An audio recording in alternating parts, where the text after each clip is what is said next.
Today I'm in Wenham Magna, also known as Great Wenham, the birthplace of one of England's most notorious characters, Matthew Hopkins, the self-appointed witchfinder general who is responsible for the deaths of hundreds of people in the 17th century due to accusations of witchcraft. Today I'm going to be looking into the background of this man and how he became one of the most ruthless people in English history, as well as some of the ghosts and legends attached to his dark legacy. Very little is known about Matthew Hopkins' early life. However, it's believed that he was born in Wenham around 1620 and was the fourth of 6 children and son to Puritan clergyman John Hopkins, who was also the vicar at the local church of St John's. The world that Hopkins was born into undoubtedly played a factor into shaping his views on witchcraft and superstition and set the stage for the atrocities he would be involved with later on in his life. Britain at the time was a very turbulent place for a variety of reasons. Among a lot of social changes, there was still a huge amount of religious tension between the Protestants and the Catholic Church. On top of this, people were also far more superstitious and God-fearing in general, especially in more rural communities, such as those Hopkins would later visit on his crusade. Communities really did believe that the devil lurked around every corner, and that curses and hexes were a very, very real thing, and something to be feared. Even King James I was so fanatical about the apparent dangers of witchcraft that he wrote a book called Demonology in 1597, and personally oversaw the torture of a number of women accused of witchcraft. If even the king himself had an interest in stamping out witchcraft and evil, you can see how it would have a trickle-down effect on the rest of society.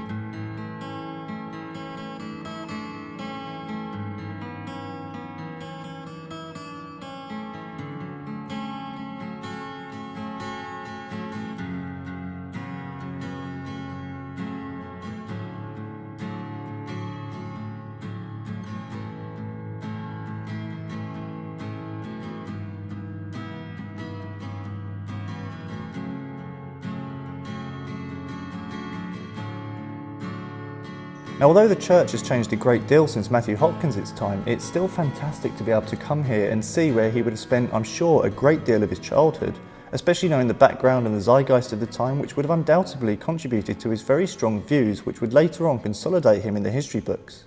The fact that his father was also a clergyman, you can actually see his name on the plaque just up there, who would have undoubtedly preached fire and brimstone within these very walls in a bid to try and grant his children and the community salvation. And I think this could definitely play a part in where Matthew Hopkins' fear of evil and witches may have stemmed from. Very little is known about the rest of Hopkins' youth. However, some have speculated that he may have trained as a lawyer, and although there's no evidence to support this, some have come to this conclusion due to him displaying a clear understanding of law and legal proceedings later on in his life. Either way, he moved to the village of Manningtree in Essex in the early 1640s, and it was here that his journey of hunting and bringing witches to justice began. It was in Manningtree that Matthew Hopkins met a 30-year-old landowner from Long Melford named John Stern, later to be referred to by some as the Witch Hunter. Hopkins appointed him as assistant after learning Stern shared similar views on the topic of witchcraft, and it was in 1644 when suspicions and accusations began to fly around the Essex village.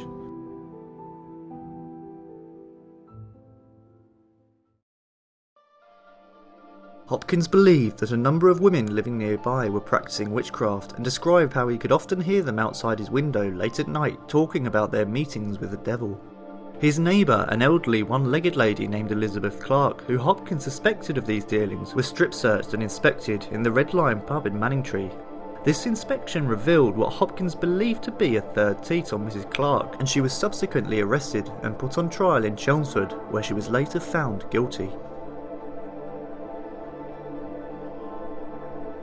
The basis for accusations at this particular time could be so minimal. Anybody who was slightly out of the ordinary, maybe had a strange birthmark or an unusual growth, people who lived an unusual lifestyle, and even people with black cats all became targets for these accusations. It's also worth noting that 90% of people accused of witchcraft during this period were women, and the vast majority of those women were elderly or suffered some kind of physical or mental ailment. Now, during the 1640s, it's also worth noting, as well as the tensions with the Christian Church and the superstitious and God-fearing nature of the Puritans, England was also on the brink of civil war, and I certainly think these witch trials and accusations could potentially be people's fears and uncertainties manifesting themselves. In total, Hopkins along with Stern had implicated 36 women by 1645, seeing 19 of them tried and executed in Chelmsford of the same year. The most efficient way to a conviction was of course a confession by the accused. Medieval style torture by this period would not hold up in a court of law, so Hopkins devised another method just as sadistic in order to retrieve confessions. He would force the accused to sit on a stool in a room where they were watched 24 hours a day. They were deprived of sleep, water and food and were mentally abused by the watchers. Of course, after a few days of this kind of treatment, mentally and physically exhausted, the victim would confess to almost anything put in front of them simply to end their suffering. In many cases, the victims also named a number of accomplices and others they knew of performing witchcraft and having dealings with the devil.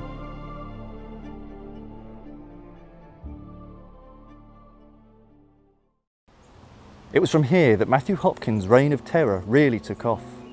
The now self-appointed Witchfinder General travelled around East Anglia along with his assistant John Stern, vowing to stamp out evil and witchcraft in communities. They also imposed techniques such as ducking, whereby an accused witch would be lowered into a body of water, the theory being that if she drowned, she was innocent and her soul would find salvation in heaven. But of course, if she survived, this was clear proof to them that she was in some way involved with witchcraft, and she would therefore be executed, usually by hanging. The art of witch-finding proved to be very profitable, with the small market town of Stowmarket paying him £23, close to £4,000 in today's money, plus his travelling expenses and accommodation. It's estimated that between the years of 1645 and 1647, Hopkins was responsible for upwards of 300 deaths, not to mention the roll-on effect their practices would have, even carrying over to the New World, where we see witch hunt fever grip towns such as Salem in Massachusetts, USA.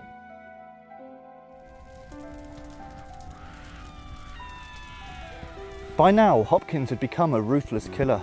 However pure his initial intentions may have been in wanting to rid evil from the land, at this point they clearly morphed into one of pure greed, focusing only on the money that would line his pockets and not sparing a second thought for the lives that would be stripped away in the process. It's also unknown how much faith John Stern had in Hopkins' methods, and many contemporaries speculate he was only in the witch-finding profession from the beginning as a business pursuit rather than any kind of moral mission.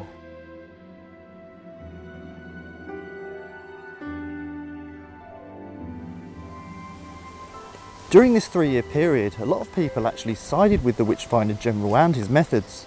They had a number of assistants which were known as witch prickers. Now, they would cut accused witches' arms with a knife, and the theory was that if they bled, they were innocent. However, if they didn't bleed, then they were clearly a witch.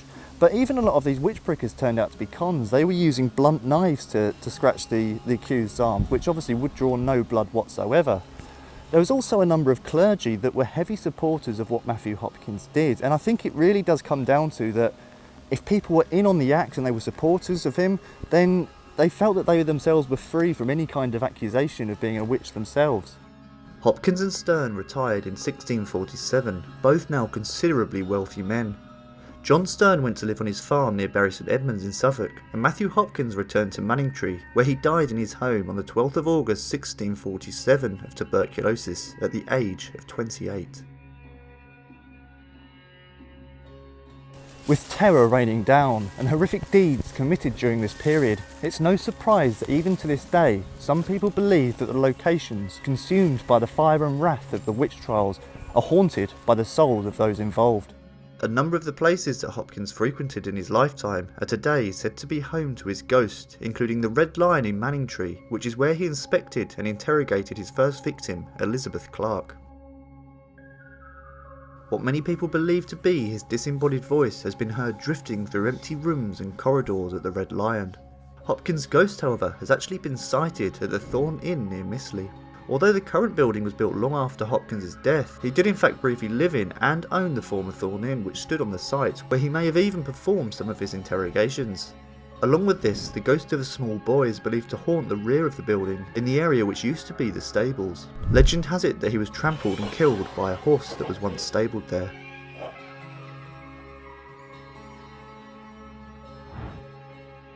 The area that seems to have most ties to the spectres surrounding the terror of Matthew Hopkins, the Witchfinder General, appears to be the Missley Woods and the rural area surrounding it.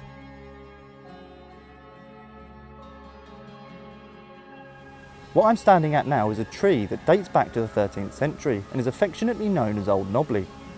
Now, it's said that the accused witches escaping persecution actually fled to the Mistley Woods, and Old Knobley became somewhat of a sanctuary for them. It's said that today their spirits still haunt this area, maybe still fleeing in utter terror from the fate that awaited them. The thing that I find eeriest of all is that this tree lived through the whole of that period, a silent watcher to the evil that unfolded. Now, of course, trees can't speak to us. However, I do wonder if maybe Old Knobley tries to show us what it saw during Hopkins' reign, revealing to a lucky few echoes of past events.